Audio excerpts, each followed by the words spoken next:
భావించిన. కానీ దురదృష్టవశాత్తు కేంద్రంలో మంత్రిగా ఉండే వ్యక్తులే మేము ఇవ్వం గద్దరన్నకు మేము ఎలాంటి గౌరవించము అని మాట్లాడితే నేను ఒక్క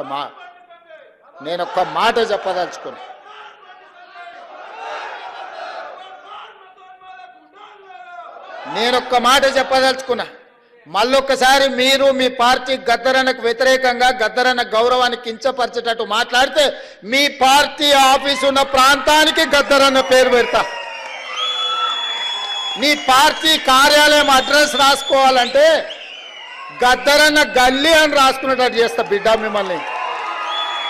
మీరు అనుకోవచ్చు ఏం చేస్తాడు ముఖ్యమంత్రి, అవార్డులు మా దగ్గర ఉన్నాయి కదా, పద్మభూషణ్ పద్మశ్రీ ఇచ్చేది మేం కదా అనుకుంటున్నావు. కానీ నీ పార్టీ ఆఫీసు గద్దరన్న రాష్ట్రంలో ఉంది, ఆ సంగతి మర్చిపోవద్దు.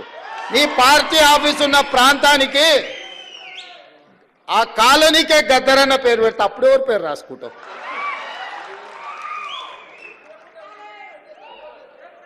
ప్రతిదానికి మా దగ్గర మందు ఉంది స్వామి.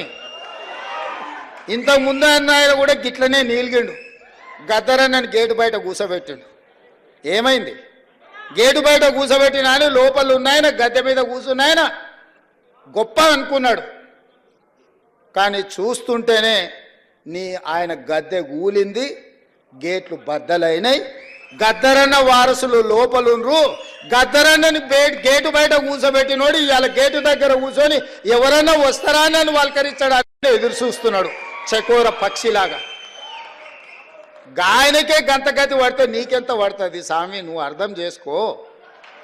నువ్వేమి ఇయ్యకు, నిన్ను ఇయ్యవని అడగను. నువ్వు ఇయ్యనందుకు నిరసన తెలుపుతా. ఎట్లయితే గద్దరన్నని గేటు బయట కూర్చోబెట్టినోనికి పట్టిన గతి ఉందో వచ్చే ఎన్నికల్లో నీకు గదే గతి పడుతుంది. ఓట్ల విప్లవం వస్తుంది. గంటలో నువ్వు కొట్టుకపోతావు. మేము గద్దరన్నకి ఇవ్వాల్సిన గౌరవం కేంద్ర ప్రభుత్వం నుంచి మేమే ఇప్పిస్తాం. రాహుల్ గాంధీతో మేమే మాట్లాడతాం. అడగం, సంతకం పెడతాం. గద్దరన్న గౌరవం ఇచ్చడానికి కేంద్ర ప్రభుత్వం నుంచి నువ్వు మర్చిపోకు.